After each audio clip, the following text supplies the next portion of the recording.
안녕하세요, 여러분. 오늘도 노후자금 인생 리포트와 함께 해주셔서 감사합니다. 오늘 전해드릴 사연은 정말 놀라운 반전이 숨어있는 이야기입니다. 은행 지점장실. 한 할아버지가 조용히 문을 열고 들어오셨습니다.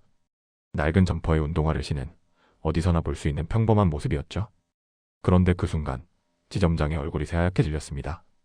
의자에서 벌떡 일어나더니 떨리는 목소리로 외쳤습니다. 박 위원님? 대체 이 할아버지가 누구길래 은행 지점장이 이렇게 놀란 걸까요? 이 놀라운 이야기가 궁금하시다면 구독과 알림 설정 부탁드립니다. 매일 새로운 이야기를 전해드리고 있습니다. 자, 그럼 시간을 사흘 전으로 되돌려 보겠습니다. 사연 시작합니다. 사연 속 주인공은 박철수 씨, 올해 73세입니다. 사흘 전 화요일 오후였습니다. 서울 은평구의 한 복지관. 오후 2시만 되면 어김없이 노인들이 모여드는 그곳에 박철수 씨도 여느 때처럼 자리를 잡으셨습니다. 평생을 성실하게 살아온 얼굴이었죠. 낡은 점퍼의 운동화, 손에는 늘 들고 다니는 보온병. 복지관 사람들은 그를 조용하고 말수 적은 사람으로 기억했습니다. 복지관 2층 바둑방. 창가 자리에 앉은 박철수 씨는 오늘도 정태석 어르신과 바둑을 두고 있었습니다. 정태석 어르신이 돌을 놓으며 한숨을 내쉬었습니다. 철수 형님, 요즘 세상 돌아가는 거 보면 영 불안해요. TV 켜면 맨날 금리가 어쩌고 은행이 어쩌고. 박철수 씨는 고개를 끄덕이며 돌을 집었습니다. 그러게 말입니다. 나이 들면 조용히 살고 싶은데 세상이 가만 안 놔두네요. 바로 그때였습니다. 복지관 입구 쪽에서 울먹이는 목소리가 들려왔습니다. 68세 김순자 할머니였습니다. 손에 빨간 봉투를 들고 복지관 상담사에게 하소연하고 있었죠. 선생님, 저 어떡하면 좋아요? 은행에서 또 전화 왔어요. 이자를 못 내면 집을 넘긴대요. 박철수 씨는 바둑판을 보는 척하며 귀를 기울였습니다. 김순자 할머니의 사연은 이랬습니다. 3년 전 아들이 치킨집을 차린다며 돈이 필요하다고 했습니다. 할머니는 아들을 믿고 집을 담보로 8천만 원을 대출받으셨죠. 변동금리로요. 처음에는 이자가 한 달에 25만 원 정도였습니다. 그런데 지금은 44만 원을 내고 계셨습니다. 거의 2배가 오른 겁니다. 여러분, 이런 분들 주변에 많으시죠? 정태석 어르신이 혀를 찼습니다. 참 자식 농사가 제일 어렵다니까요. 박철수 씨는 조용히 고개를 끄덕였습니다. 그는 아무 말도 하지 않았습니다. 그저 평범한 노인처럼 남의 일에 끼어들지 않는 조심스러운 사람처럼 보였죠. 복지관 한쪽 벽면에 걸린 TV에서 뉴스가 흘러나왔습니다. 앵커의 목소리가 조용한 복지관에 울려 퍼졌습니다. 한국은행 총재가 금리 인상 가능성을 시사했습니다. 내년 기준금리 방향 전환도 배제할 수 없다는 입장을 밝혔는데요. 정태석 어르신이 손을 내저었습니다. 또 금리 올린대요. 대출 없는 우리는 상관없겠죠? 박철수 씨는 보온병 뚜껑을 열어 물을 한 모금 마셨습니다. 그리고는 창밖을 바라보았습니다. 차분한 눈빛이었습니다. 아무것도 모르는 사람처럼 보였지만 그의 눈 속 깊은 곳에는 뭔가 다른 빛이 스쳐 지나갔습니다. 하지만 아무도 그걸 눈치채지 못했습니다. 오후 4시 복지관을 나서는 박철수 씨의 뒷모습은 여전히 평범했습니다. 천천히 걷는 노인, 그 이상도 그 이하도 아니었죠. 하지만 곧 이 평범함 속에 엄청난 비밀이 숨어 있다는 게 밝혀집니다. 이야기 계속됩니다. 다음 날 수요일, 박철수 씨는 아침 일찍 복지관으로 향했습니다. 오전 10시 복지관 식당에서는 무료 급식이 시작되고 있었습니다. 줄을 서서 기다리는 노인들 사이로 김순자 할머니가 보였습니다. 어제보다 더 수척해진 얼굴이었죠. 밥을 받아 들고 자리에 앉았지만 숟가락을 들지 못하고 멍하니 앉아 계셨습니다. 박철수 씨가 조용히 다가가 맞은편에 앉았습니다. 순자 씨, 식사하세요. 김순자 할머니가 고개를 들었습니다. 눈가가 붉었습니다. 철수 씨, 저 이제 어떡하면 좋을까요? 은행에서 이번 주 금요일까지 빌린 이자 200만 원을 안 내면 집을 경매로 넘긴대요. 단 이틀 남았어요. 박철수 씨는 국을 한술 떠먹으며 물었습니다. 아드님한테는 말씀하셨습니까? 김순자 할머니가 고개를 저었습니다. 아들 가게도 요즘 안 되는데 무슨 낯으로 말을 해요. 제가 보증 서준 거잖아요. 제 책임이죠. 박철수 씨는 더 이상 묻지 않았습니다. 그저 고개만 끄덕였습니다. 평범한 이웃 노인의 위로였습니다. 식사를 마치고 박철수 씨는 2층 바둑방으로 올라갔습니다. 오늘도 정태석 어르신이 먼저 와 있었습니다. 그런데 오늘은 혼자가 아니었습니다. 옆에 말끔한 정장을 입은 40대 중반의 남자가 앉아 있었습니다. 정태석 어르신이 반갑게 손을 흔들었습니다. 철수 형님, 이리 오세요. 좋은 분 소개해드릴게요. 정장 차림의 남자가 일어나 명함을 건넸습니다. 반갑습니다. 미래의 새 투자자문 배성진 이사입니다. 박철수 씨는 명함을 받아들었습니다. 그리고 조용히 읽었습니다. 화려한 직함들이 적혀 있었죠. 여러분, 이런 사람들 조심하셔야 합니다. 배성진이라는 남자가 웃으며 말했습니다.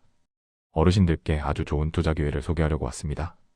요즘 같은 때 은행에만 돈 맡겨두시면 손해예요. 정태석 어르신이 신이 나서 거들었습니다. 철수 형님, 이분 말씀 들어보세요. 원금 보장의 월 수익률이 무려 15%래요. 1,000만 원 넣으면 한 달에 150만 원씩 받는 거예요. 배성진이 서류 뭉치를 꺼내 보여주었습니다. 계약서와 수익률 그래프였습니다. 보시다시피 저희 상품은 3년 연속 평균 수익률 200%를 기록했습니다. 박철수 씨는 서류를 받아들었습니다. 천천히 읽기 시작했습니다. 배성진은 계속 말을 이어갔습니다.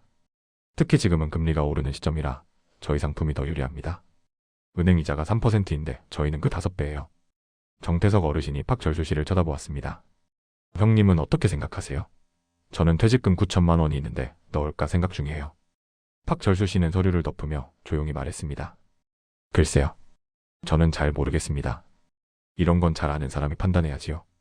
배성진이 웃었습니다. 어르신 어려운 거 아닙니다. 그냥 돈 맡기시고 매달 통장으로 받으시면 돼요. 박철수 씨는 고개만 끄덕였습니다. 배성진이 정태석 어르신에게 말했습니다. 그럼 어르신, 내일 저녁 7시에 투자 설명회가 있습니다. 저희 사무실로 오시면 자세히 설명해드리고 바로 계약하실 수 있어요. 정태석 어르신이 고개를 끄덕였습니다. 알겠습니다. 꼭 가겠습니다. 박철수 씨는 애매하게 웃었습니다. 평범한 노인의 어색한 미소였습니다. 하지만 그의 눈은 배성진의 명함을 한 번 더 내려다보고 있었습니다. 참 위험한 상황이죠? 이야기 계속됩니다. 목요일 저녁 7시였습니다. 강남의 한 오피스텔 회의실. 미래의 새 투자자문이라는 금빛 간판이 붙은 그곳에 20명가량의 노인들이 모여 있었습니다. 대부분 60대에서 70대였죠. 모두들 기대에 찬 눈빛이었습니다. 정태석 어르신도 한쪽 구석에 앉아 있었습니다. 그리고 그 옆에 박철수 씨도 조용히 자리를 잡았습니다. 배성진이 앞으로 나왔습니다. 화려한 파워포인트 화면을 띄우며 말을 시작했습니다. 어르신 여러분, 오늘 이 자리에 오신 걸 진심으로 환영합니다. 오늘 제가 소개할 상품은 여러분의 노후를 완전히 바꿔놓을 겁니다. 화면에는 우상향하는 그래프가 떴습니다. 빨간색 선이 가파르게 올라가고 있었죠. 배성진이 레이저 포인터로 화면을 가리키며 설명했습니다. 보시다시피 저희 펀드는 3년간 평균 수익률 200%입니다. 1,000만 원을 넣으시면 3년 후에는 3,000만 원이 됩니다. 노인들 사이에서 감탄이 흘러나왔습니다. 한 할머니가 손을 들었습니다. 그럼 저는 2,000만 원 있는데 6,000만 원이 되는 거예요? 배성진이 환하게 웃었습니다. 맞습니다. 게다가 매달 월 수익도 받으실 수 있어요. 월 15%씩요. 회의실이 술렁였습니다. 노인들의 눈빛이 반짝였죠. 박철수 씨는 가만히 앉아 화면을 바라보고 있었습니다. 표정 하나 변하지 않았습니다. 배성진이 계속 말했습니다. 어르신들, 지금 은행 금리가 얼마입니까? 고작 3%예요. 1,000만 원 넣어봐야 1년에 30만 원입니다. 저희는 한 달에 150만 원이에요. 비교가 되십니까? 노인들이 고개를 끄덕였습니다. 한 할아버지가 물었습니다. 그런데 원금은 보장됩니까? 배성진이 가슴을 탁 쳤습니다. 당연하죠. 저희는 정부 등록 투자자문사입니다. 원금은 100% 보장입니다. 정태석 어르신이 박철수 씨를 쳐다보았습니다. 형님 괜찮은 것 같지 않아요? 박철수 씨는 어색하게 웃었습니다. 글쎄요. 저는 이런 거 잘 몰라서요. 정태석 어르신이 말했습니다. 형님은 너무 조심스러우세요. 이렇게 좋은 기회를 놓치면 안 되죠. 배성진이 계약서 뭉치를 꺼냈습니다. 자, 그럼 오늘 바로 계약하시는 분들께는 특별히 첫 달 수익률을 20%로 드립니다. 선착순 10분만요. 노인들이 앞으로 몰려들었습니다. 저요. 손을 들어 올렸습니다. 정태석 어르신도 계약서를 받았습니다. 손이 떨렸습니다. 평생 모은 퇴직금 9천만 원. 이걸 넣으면 매달 1,350만 원을 받을 수 있다는 계산이었습니다. 배성진이 다가와 친절하게 설명했습니다. 어르신, 여기 이름 쓰시고 여기 도장만 찍으시면 됩니다. 정태석 어르신이 고개를 끄덕였습니다. 가방에서 도장을 꺼냈습니다. 계약서 위에 도장을 들어 올렸습니다. 바로 그 순간이었습니다. 박철수 씨의 손이 재빠르게 움직였습니다. 계약서를 낚아챘습니다. 정태석 어르신이 깜짝 놀라 돌아봤습니다. 형님? 박철수 씨가 조용히 말했습니다. 잠깐만요. 제가 한번 읽어볼게요. 회의실의 분위기가 미묘하게 변했습니다. 배성진의 얼굴에서 웃음이 사라졌습니다. 여러분, 이제부터 반전이 시작됩니다. 박철수 씨는 계약서를 천천히 넘기기 시작했습니다. 한 장, 두 장. 조용한 회의실에 종이 넘기는 소리만 들렸습니다. 배성진이 어색하게 웃으며 말했습니다. 어르신, 내용은 다 똑같습니다. 그냥 서명하시면 돼요. 박철수 씨는 대답 없이 계속 읽었습니다.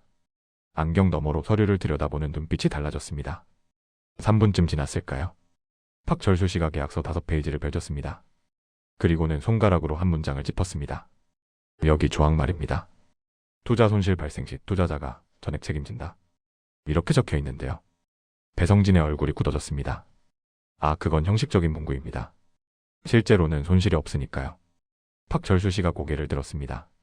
그럼 원금 보장은 어디에 명시되어 있습니까? 배성진이 당황하며 말했습니다. 그건 저희가 구두로 약속드린 겁니다. 박철수 씨가 계약서를 다시 넘겼습니다. 구두 약속은 법적 효력이 없습니다. 서면으로 명시되지 않은 건 보장이 아니죠. 회의실이 조용해졌습니다. 노인들이 서로 눈치를 보기 시작했습니다. 배성진이 억지 웃음을 지었습니다. 어르신 혹시 법조계에 계셨습니까?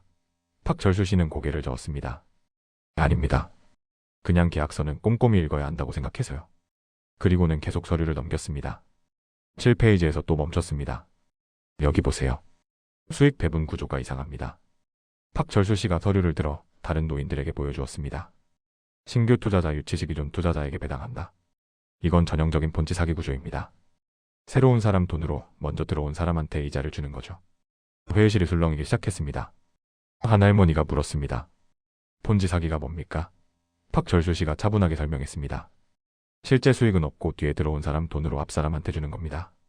돈이 계속 들어오면 괜찮지만 끊기는 순간 전부 날아갑니다. 노인들의 얼굴이 창백해졌습니다. 정태석 어르신이 떨리는 목소리로 물었습니다. 정말입니까? 배성진이 벌떡 일어났습니다. 목소리가 높아졌습니다. 할아버지, 지금 저희를 사기꾼으로 보는 겁니까? 저희는 정부 등록된 합법회사입니다. 박철수 씨는 여전히 차분했습니다. 계약서에 적힌 내용을 말씀드린 것뿐입니다. 합법회사라면 원금 보장을 서면으로 명시하시면 되겠네요. 배성진이 얼굴이 붉어졌습니다. 그건 금융규정상 그렇게 쓸 수가 없습니다. 박철수 씨가 안경을 고쳐 쓰며 말했습니다. 원금 보장을 서면으로 못 쓴다는 건 실제로 보장이 안 된다는 뜻 아닙니까? 배성진이 할 말을 잃었습니다. 주변 노인들이 계약서를 내려놓기 시작했습니다. 한 할아버지가 일어서며 말했습니다. 저는 그냥 가겠습니다. 뭔가 이상해요. 다른 노인들도 하나둘 일어섰습니다. 배성진이 당황해서 손을 내저었습니다. 잠깐만요, 어르신들. 오해입니다. 하지만 이미 절반 이상이 회의실을 빠져나가고 있었습니다. 배성진이 박철수 씨를 노려보았습니다. 눈빛이 차갑게 식어 있었죠. 할아버지, 쓸데없는 짓 하셨네요. 박철수 씨는 조용히 일어났습니다. 그리고는 정태석 어르신의 팔을 잡았습니다. 태석 씨, 우리도 갑시다. 폭도에 나온 정태석 어르신이 물었습니다. 형님, 정말 사기입니까?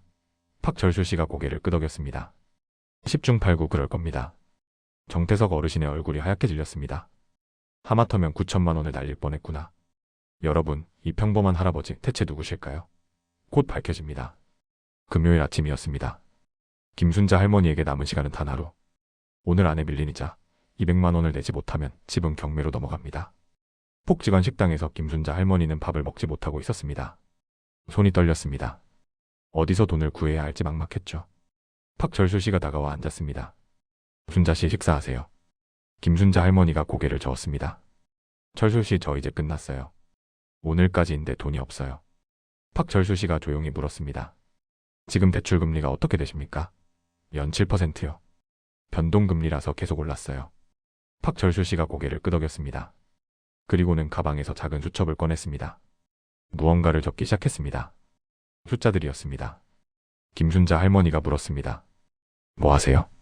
박철수 씨가 수첩을 보여주었습니다. 계산해보고 있습니다. 순자 씨 상황에서 쓸 수 있는 방법이 있나 해서요. 서민금융진흥원 대환대출 프로그램이라는 게 있습니다.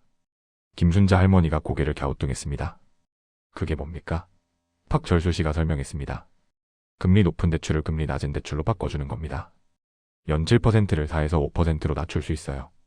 그럼 월 이자가 44만 원에서 24만 원으로 줄어듭니다. 김순자 할머니의 눈이 커졌습니다. 정말입니까? 그런 게 있어요. 박철수 씨가 고개를 끄덕였습니다. 있습니다. 만 65세 이상이면 추가로 0.5%를 더 깎아줍니다. 순자 씨는 68세니까 해당됩니다. 김순자 할머니가 떨리는 목소리로 물었습니다. 그럼 저도 신청할 수 있어요. 박철수 씨가 말했습니다. 연소득 4,500만 원 이하거나 부부 합산 6천만 원 이하면 됩니다. 순자 씨는 국민연금만 받으시니까 당연히 해당됩니다.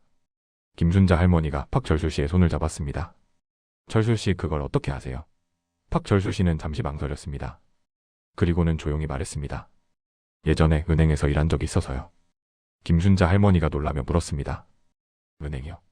박철수 씨가 고개를 끄덕였습니다. 오래전 일입니다. 그냥 말단 직원이었죠. 하지만 그의 눈빛은 단순한 말단 직원이었던 사람 같지 않았습니다. 김순자 할머니는 더 묻지 않았습니다. 대신 간절하게 부탁했습니다. 그럼 저 좀 도와주실 수 있어요? 박철수 씨가 일어섰습니다. 지금 당장 은행 가시죠. 오늘 안에 신청해야 합니다. 두 사람은 복지관을 나섰습니다. 그 모습을 지켜보던 정태석 어르신이 중얼거렸습니다. 철수 형님 뭔가 평범한 분이 아닌데. 복지관 상담사도 고개를 끄덕였습니다. 맞아요. 어제 투자 설명회에서도 그러시더라고요. 전문가처럼 말씀하시던데. 은행까지 가는 길. 박철수 씨는 김순자 할머니에게 차근차근 설명했습니다. 은행에 가면 대환대출 신청하고 싶다고 하세요. 필요한 서류는 신분증, 소득증빙, 기존 대출 서류입니다. 전부 가지고 오셨죠? 네, 다 있어요. 박철수 씨가 덧붙였습니다. 그리고 꼭 물어보세요. 만 65세 이상 우대금리 적용되는지요? 은행 직원들이 안 알려주는 경우가 많거든요. 김순자 할머니가 고개를 끄덕였습니다. 그런데 철수 씨, 정말 은행 말단 직원이셨어요? 너무 잘 아시는 것 같은데. 박철수 씨는 애매하게 웃었습니다. 오래 다녔으니까요. 은행 앞에 도착했습니다. 박철수 씨가 말했습니다. 순자 씨 혼자 들어가세요. 저는 밖에서 기다리겠습니다. 김순자 할머니가 떨리는 발걸음으로 은행 안으로 들어갔습니다. 박철수 씨는 은행 밖 벤치에 앉아 기다렸습니다. 하늘을 올려다보았습니다. 그의 얼굴에는 복잡한 표정이 스쳐 지나갔습니다. 마치 오랜 기억을 떠올리는 듯한. 자, 여러분. 지금부터 정말 놀라운 반전이 펼쳐집니다. 30분이 지났습니다. 김순자 할머니가 은행에서 나오지 않았습니다. 박철수 씨는 벤치에서 일어나 은행 유리창 너머를 바라보았습니다. 김순자 할머니가 창구 직원과 이야기하고 있었습니다. 하지만 직원의 표정이 싹싹하지 않았죠. 고개를 계속 저었습니다. 박철수 씨가 은행 안으로 들어갔습니다. 김순자 할머니는 창구 앞에서 난감한 표정이었습니다. 젊은 은행원이 말하고 있었습니다. 어르신, 대환대출은 심사가 까다로워요. 신청하셔도 승인 여부는 모릅니다. 게다가 처리에 일주일은 걸려요. 김순자 할머니가 예언했습니다. 일주일이면 늦어요. 오늘까지인데요. 은행원이 딱딱하게 대답했습니다. 그건 저희가 어떻게 할 수 없습니다. 규정이 그렇습니다. 바로 그때 박철수 씨가 창구 앞에 섰습니다. 조용하지만 단호한 목소리로 말했습니다. 긴급 대환대출 조항이 있지 않습니까? 경매 임박권은 당일 처리가 가능한 걸로 알고 있습니다. 은행원이 박철수 씨를 쳐다보았습니다. 당황한 표정이었죠. 그건 지점장 결재가 필요한 사항인데요. 박철수 씨가 말했습니다. 그럼 지점장님을 불러주세요. 은행원이 난색을 표했습니다. 지금 지점장님은 바쁘십니다. 박철수 씨의 눈빛이 날카로워졌습니다. 고객이 집을 잃게 생겼는데 그것보다 바쁜 일이 있습니까? 은행원이 할 수 없이 내선 전화를 들었습니다. 잠시 후 50대 중반의 남자가 사무실에서 나왔습니다. 지점장이었습니다. 인상을 쓰며 물었습니다. 무슨 일입니까? 박철수 씨가 차분하게 설명했습니다. 이 어르신 경매 임박권입니다. 긴급 대환대출 신청하러 왔습니다. 서민금융진흥원 연계 상품으로요. 지점장이 불편한 표정을 지었습니다. 그건 실적에 안 잡히는 상품이라. 박철수 씨가 말을 끊었습니다. 실적보다 고객이 먼저 아닙니까? 지점장이 화난 표정으로 박철수 씨를 쳐다보았습니다. 손님이 누군지 모르겠지만 은행 업무에 간섭하지 마십시오. 박철수 씨는 아무 말 없이 지점장을 바라보았습니다. 차분하지만 무게 있는 눈빛이었습니다. 지점장이 박철수 씨의 얼굴을 자세히 보았습니다. 뭔가 낯익은 느낌이었죠. 어디서 본 것 같은데. 그 순간 지점장의 얼굴이 새하얗게 질렸습니다. 눈이 커졌습니다. 입이 벌어졌습니다. 믿을 수 없다는 표정이었죠. 떨리는 목소리로 물었습니다. 혹시 박철수 위원님? 주변이 조용해졌습니다. 창구 직원들이 고개를 돌렸습니다. 대기하던 고객들도 쳐다보았습니다. 박철수 씨는 아무 말 없이 고개를 살짝 끄덕였습니다. 지점장이 벌떡 일어섰습니다. 급히 인사를 했습니다. 위 위원님, 이렇게 오실 줄 몰랐습니다. 왜 말씀을 안 하셨습니까? 김순자 할머니가 어리둥절해했습니다. 위원님이요. 지점장이 땀을 닦으며 말했습니다. 이분은 한국은행 금융통화위원회에 계셨던 분입니다. 우리나라 금리를 결정하시던. 창구 직원이 입을 다물지 못했습니다. 다른 고객들도 수군거리기 시작했습니다. 여러분 들으셨습니까? 한국은행 금융통화위원회. 대한민국 금리를 결정하는 바로 그 자리에 계셨던 분입니다. 박철수 씨가 조용히 말했습니다. 지금은 그냥 은퇴한 사람입니다. 그것보다 이 어르신 대출권 처리해 주시겠습니까? 지점장이 황급히 고개를 끄덕였습니다. 당연하죠. 지금 바로 처리하겠습니다. 긴급건으로 올려서 오늘 안에 승인나게 하겠습니다. 직원들을 돌아보며 소리쳤습니다. 김대리 지금 당장 서류 준비해. 김순자 할머니는 아직도 상황을 이해하지 못한 채 박철수 씨를 바라보았습니다. 철수 씨가 한국은행 위원이었다고? 주변 사람들의 눈빛이 완전히 달라졌습니다. 평범한 복지관 할아버지가 아니었던 겁니다. 30년간 대한민국 금융을 움직였던 사람. 은행지점장도 고개를 숙여야 하는 사람. 그 사실이 지금 이 순간 드러났습니다. 참 놀라운 반전이죠. 하지만 이야기는 여기서 끝이 아닙니다. 소문은 빠르게 퍼졌습니다. 그날 오후 복지관은 난리가 났습니다. 박철수 씨가 한국은행 위원 출신이라는 소식이 삽시간에 퍼진 겁니다. 파둑방에 모인 노인들은 믿을 수 없다는 표정이었죠. 정태석 어르신이 중얼거렸습니다. 형님이 그런 높은 분이셨다니. 매일 바둑이나 두시길래 그냥 평범한 줄만 알았는데. 복지관 상담사가 인터넷을 검색했습니다. 화면에 기사가 떴습니다. 2008년 글로벌 금융위기 당시 한국은행 긴급대책회의. 그 사진 속에 박철수 씨가 있었습니다. 훨씬 젊은 모습이었지만 분명히 본인이었죠. 기사 제목이 눈에 들어왔습니다. 한국은행 박철수 위원, 금리 동결로 위기 최소화기여. 상담사가 놀라서 말했습니다. 어머, 이분이 그때 우리나라 경제 살리신 분 중 한 명이었네요. 노인들이 우르르 모니터 앞으로 몰려왔습니다. 기사를 읽기 시작했습니다. 당시 한국은행은 급격한 금리 인상 압박에 시달렸습니다. 하지만 박철수 씨를 포함한 위원회는 신중한 접근을 택했죠. 그 결정이 한국을 외환위기로부터 지켰다는 평가였습니다. 한 할머니가 감탄하며 말했습니다. 그런 대단한 분이 왜 복지관에 오셔서 우리랑 밥 드시고 바둑 두시는 거예요? 정태석 어르신이 대답했습니다. 그러게요. 저희처럼 평범하게 사시잖아요. 낡은 점퍼 입으시고 보온병 들고 다니시고. 바로 그때 박철수 씨가 복지관에 들어왔습니다. 김순자 할머니와 함께였습니다. 김순자 할머니는 화난 얼굴이었죠. 손에 서류를 들고 있었습니다. 노인들이 우르르 몰려왔습니다. 박 위원님, 정말이세요? 한국은행 계셨다면서요? 박철수 씨가 난처한 표정으로 손을 저었습니다. 그건 옛날 일입니다. 지금은 그냥 은퇴한 사람이에요. 김순자 할머니가 눈물을 글썽이며 말했습니다. 여러분, 철수 씨 덕분에 제가 집을 지켰어요. 대환대출 승인 났어요. 월 이자가 44만 원에서 24만 원으로 줄었어요. 20만 원이 줄어든 겁니다. 노인들이 박수를 쳤습니다. 정태석 어르신이 다가와 박철수 씨의 손을 잡았습니다. 형님, 아니 위원님. 저도 형님 덕분에 9천만 원 지켰습니다. 그 투자 사기 안 당한 거요. 박철수 씨가 고개를 저었습니다. 위원님은 무슨? 그냥 철수라고 부르세요. 저는 여러분과 똑같은 은퇴자입니다. 한 할아버지가 물었습니다. 그런데 왜 말씀 안 하셨어요? 그렇게 대단한 분이신데. 박철수 씨가 벤치에 앉으며 천천히 말했습니다. 대단할 것 없습니다. 저도 실수 많이 했어요. 노인들이 조용히 박철수 씨 주변에 모여 앉았습니다. 박철수 씨가 조용히 이야기를 시작했습니다. 30년간 한국은행에 있었습니다. 금리 결정하고 경제정책 만들고 그런 일을 했죠. 하지만 은퇴하고 나니 저도 여러분처럼 막막하더라고요. 노후 준비가 제대로 안 돼 있었거든요. 정태석 어르신이 놀라서 물었습니다. 형님도요? 박철수 씨가 쓴웃음을 지었습니다. 네. 남의 나라 돈은 잘 관리했는데 제 돈은 제대로 못 챙겼어요. 은퇴 직후에 잘못된 투자도 했습니다. 5천만 원을 날렸죠. 노인들이 놀라서 서로 쳐다보았습니다. 그 대단한 금융 전문가도 투자 실패를 했다고? 여러분 들으셨습니까? 한국은행 위원조차도 실수하신 겁니다. 이게 바로 현실입니다. 박철수 씨가 계속 말했습니다. 그때 깨달았습니다.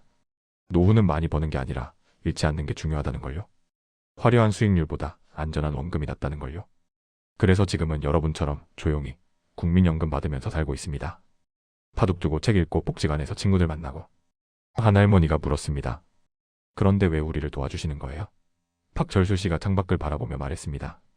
제가 30년간 결정한 금리가 여러분 같은 분들 삶에 직접 영향을 미쳤거든요. 금리 올리면 대출받은 분들이 힘들어지고 금리 내리면 예금 넣은 분들이 손해보고 그걸 알면서도 저는 회의실에서 숫자로만 봤어요. 박철수 씨가 노인들을 돌아보았습니다. 이제는 그 숫자 뒤에 있는 진짜 사람들을 보게 됐습니다. 여러분처럼요. 회의실은 조용해졌습니다. 노인들의 눈이 붉어졌습니다. 참 깊은 이야기입니다. 계속 들어보시죠. 다음 주 월요일 오전이었습니다. 복지관 앞에 검은색 승용차가 멈춰섰습니다. 차에서 내린 사람은 배성진이었습니다. 지난주 투자 설명회에서 박철수 씨에게 망신당한 바로 그 사람이었죠. 하지만 오늘은 포기하지 않은 얼굴이었습니다. 복지관 안으로 들어가려는 순간 박철수 씨와 마주쳤습니다. 배성진이 비웃듯 말했습니다. 할아버지 지난번엔 재미있으셨습니까? 박철수 씨는 조용히 그를 바라보았습니다. 배성진이 계속 말했습니다. 한국은행 출신이라면서요? 그래서 뭐가 달라지는데요? 할아버지도 이제 그냥 늙은이잖아요. 박철수 씨는 대답하지 않았습니다. 배성진이 복지관 안을 들여다보았습니다. 노인들이 모여 있었죠. 저 사람들한테는 여전히 제 투자 상품이 필요합니다. 할아버지가 막을 수 있을 것 같아요. 박철수 씨가 조용히 말했습니다. 막을 수 있습니다. 배성진이 코웃음 쳤습니다. 어떻게요? 박철수 씨가 주머니에서 휴대폰을 꺼냈습니다. 화면을 배성진에게 보여주었습니다. 금융감독원 신고 접수 화면이었습니다. 신고 내용에는 배성진의 회사 이름, 사업자 등록번호, 불법 본지 사기 정황이 상세히 적혀 있었죠. 배성진의 얼굴이 굳었습니다. 이게 뭡니까? 박철수 씨가 차분하게 말했습니다. 지난주에 받은 계약서를 분석했습니다. 금감원에 제출했고요. 어제 담당자한테 전화 왔더군요. 곧 조사 들어간답니다. 배성진이 당황했습니다. 할아버지 농담 아니죠? 박철수 씨가 고개를 저었습니다. 30년간 금융일했습니다. 이런 신고는 어떻게 하는지 잘 압니다. 배성진의 얼굴이 창백해졌습니다. 손이 떨렸습니다. 바로 그때 복지관 앞에 경찰차 2대가 멈춰섰습니다. 경찰 4명이 내렸습니다. 배성진 씨 맞습니까? 금융사기 혐의로 동행 요청합니다. 배성진이 뒤로 물러섰습니다. 잠깐 이건 오해입니다. 하지만 경찰은 이미 수갑을 꺼내고 있었습니다. 한 경찰관이 박철수 씨에게 인사했습니다. 박철수 선생님, 신고해 주셔서 감사합니다. 선생님 제보 덕분에 피해자가 더 늘지 않았습니다. 이미 피해 입은 분들도 몇 분 계시던데 그분들 진술 받으러 가야 할 것 같습니다.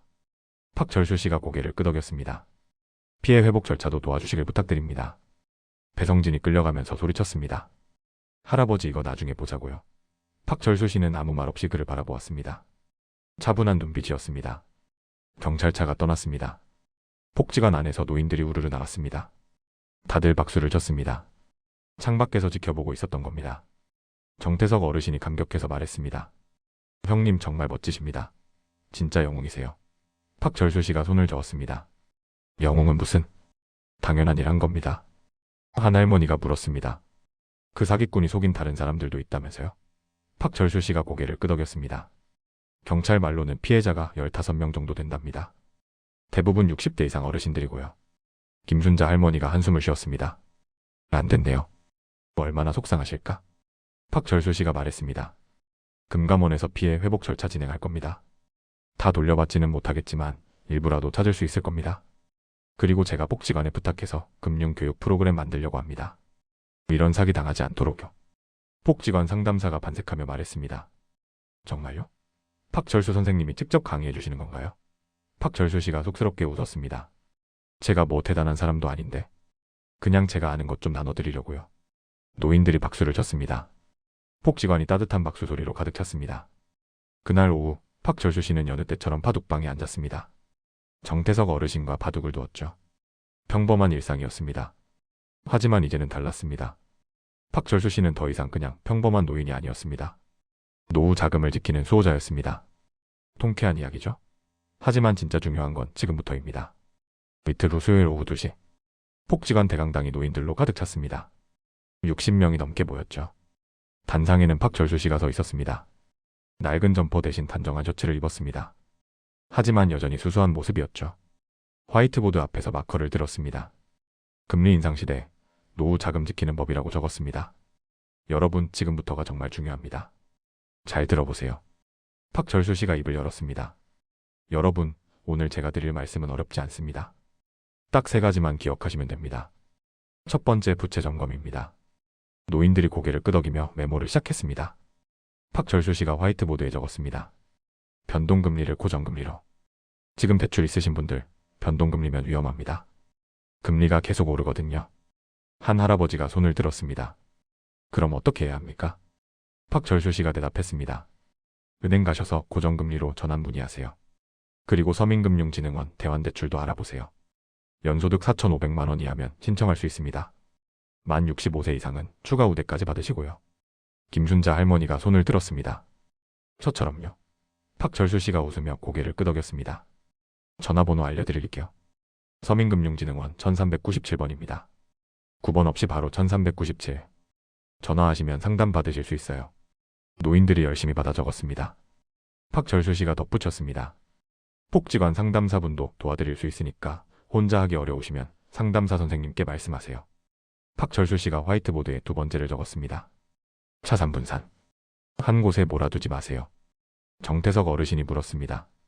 어떻게 나눠야 합니까? 박절수 씨가 설명했습니다. 3분의 1은 부동산, 3분의 1은 예금, 3분의 1은 현금성 자산. 대략 이렇게요. 물론 개인 상황마다 다르지만 기본 원칙은 한 바구니에 담지 말라는 겁니다. 한 할머니가 물었습니다. 현금성 자산이 뭡니까? 박절수 씨가 친절하게 설명했습니다. CMA 통장이나 MMF 같은 겁니다. 은행 가서 입출금 자유로운 상품 있냐고 물어보세요. 이자도 조금 나오고 필요할 때 바로 찾을 수 있습니다. 집에 현금으로 보관하시면 위험하니까 그런 통장에 넣어두시는 게 좋아요. 박절수 씨가 세 번째를 적었습니다. 현금 확보. 최소 1년치 생활비는 현금으로. 노인들이 웅성거렸습니다. 1년치요? 박절수 씨가 고개를 끄덕였습니다. 네. 한 달에 150만 원 쓰신다면 1,800만 원. 200만 원 쓰신다면 2,400만 원. 이 정도는 언제든 찾을 수 있게 준비해두세요. 위기가 왔을 때 버틸 수 있는 힘은 현금입니다. 정태석 어르신이 물었습니다. 형님, 그런데 요즘 주식이나 코인 하는 사람들 많잖아요. 우리도 해야 하나요? 박절수 씨가 단호하게 고개를 저었습니다. 하지 마세요. 특히 잘 모르는 건 절대 하지 마세요. 고수익은 고위험입니다. 젊은 사람들은 10년, 20년 다시 벌 수 있지만 우리는 시간이 없어요. 한 번 잃으면 회복할 수 없습니다. 박절수 씨가 마커를 내려놓았습니다. 그리고 노인들을 천천히 둘러보았습니다. 여러분, 제가 30년간 금융 일하면서 배운 게 있습니다. 노후는 많이 버는 게 목표가 아니에요. 잃지 않는 게 목표입니다. 화려한 수익률보다 안전한 원금이 낫습니다. 천천히 가도 괜찮아요. 중요한 건 끝까지 가는 겁니다. 강당이 조용해졌습니다. 노인들이 박절수 씨를 바라보았습니다. 박절수 씨가 미소 지으며 말했습니다. 여러분 모두 오랜 세월 일하시고 모으신 돈입니다. 그 돈은 여러분이 지켜야 해요. 은행 직원이 권하는 것, 자녀가 부탁하는 것, 지인이 소개하는 것, 다 의심하세요. 여러분 돈은 여러분 것입니다. 노인들이 고개를 끄덕였습니다. 특강이 끝나고 노인들이 하나둘 박절수 씨에게 다가왔습니다. 악수를 청했습니다. 감사 인사를 했습니다. 박절수 씨는 한 분 한 분과 눈을 맞추며 악수했습니다. 그의 얼굴에는 따뜻한 미소가 머물러 있었습니다. 여러분, 이 세 가지 꼭 기억하세요. 부채 점검, 자산 분산, 현금 확보. 이야기 마지막까지 함께 하시죠. 오늘은 제 지났습니다. 사연을 들려드릴게요. 글을 복지관은 보셨어요. 여전히 활기찼습니다. 그 순간 제 마음이 따뜻해졌죠. 하지만 분위기가 오늘은 제 조금 사연을 달라졌죠. 들려드릴게요. 글을 노인들의 보셨어요. 얼굴에 불안함이 그 순간 제 줄어들었습니다. 마음이 따뜻해졌죠. 대신 오늘은 제 안정감이 사연을 보였습니다. 들려드릴게요. 글을 파독방에서 모르셨어요. 박절수 그 씨와 순간 제 마음이 정태석 어르신이 따뜻해졌죠. 바둑을 두고 오늘은 제 있었습니다. 사연을 들려드릴게요. 정태석 글을 어르신이 눈을 모르셨어요. 녹이며 그 말했습니다. 순간 제 마음이 따뜻해졌죠. 형님, 저 어제 오늘은 은행 제 사연을 다녀왔어요. 들려드릴게요. 박절수 글을 씨가 모르셨어요. 고개를 들었습니다. 그 순간 제 마음이 따뜻해졌죠. 오늘은 제 어떻게 사연을 됐습니까? 들려드릴게요. 글을 정태석 어르신이 모르셨어요. 환하게 그 순간 웃었습니다. 제 마음이 따뜻해졌죠. CMA 오늘은 통장 제 사연을 만들었어요. 들려드릴게요. 퇴직금 글을 중에서 모르셨어요. 2천만 원을 그 순간 거기다 제 마음이 얻었습니다. 따뜻해졌죠. 오늘은 제 나머지는 사연을 적금이랑 예금으로 들려드릴게요. 나눴고요. 글을 모르셨어요. 형님 그 순간 제 말씀대로 한 마음이 바구니에 담지 따뜻해졌죠. 않았어요. 오늘은 제 사연을 박절수 씨가 들려드릴게요. 만족스럽게 글을 고개를 모르셨어요. 끄덕였습니다. 그 순간 제 마음이 잘하셨습니다. 따뜻해졌죠. 오늘은 제 사연을 정태석 어르신이 들려드릴게요. 덧붙였습니다. 글을 모르셨어요. 그 사실 순간 아들이 제 또 마음이 돈 빌려달라고 따뜻해졌죠. 했거든요. 오늘은 제 사연을 가게 들려드릴게요. 확장한다고. 글을 모르셨어요. 예전 그 같았으면 순간 바로 제 줬을 마음이 텐데 따뜻해졌죠. 이번엔 안 오늘은 됐다고 제 사연을 했어요. 들려드릴게요. 형님 글을 말씀이 계속 모르셨어요. 생각났거든요. 그 순간 제 마음이 노후는 따뜻해졌죠. 잃지 않는 게 오늘은 제 목표라고. 사연을 들려드릴게요. 박절수 글을 씨가 조용히 모르셨어요. 말했습니다. 그 순간 제 마음이 어려운 따뜻해졌죠. 결정하셨네요. 오늘은 제 사연을 정태석 들려드릴게요. 어르신이 고개를 글을 저었습니다. 모르셨어요. 그 순간 제 아니에요. 마음이 따뜻해졌죠. 오히려 오늘은 제 마음이 사연을 편해졌어요. 들려드릴게요. 글을 복지관 모르셨어요. 식당에서 그 김순자 순간 제 할머니가 마음이 밥을 먹고 따뜻해졌죠. 있었습니다. 오늘은 제 사연을 표정이 한 달 들려드릴게요. 전과는 완전히 글을 달랐습니다. 모르셨어요. 그 순간 제 마음이 밝았습니다. 따뜻해졌죠.